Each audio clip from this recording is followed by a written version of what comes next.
When the Google naming groups changed a couple of weeks ago, you probably still have the old email group names in your email somewhere, and today I'm going to show you how to get rid of those.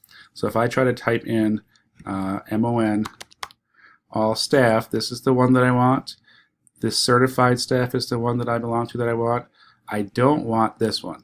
So what I can do is I can click on this one, the one that I don't want, and then if I just hover over it, it brings up contact info.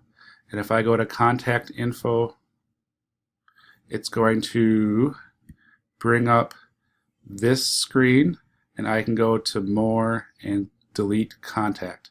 And that's going to delete that group. So now when I go back to my email and I start fresh here, if I start typing in MON, those are the only ones that come up, and those are the ones that you want that look just like this with no hyphens between all staff or certified staff.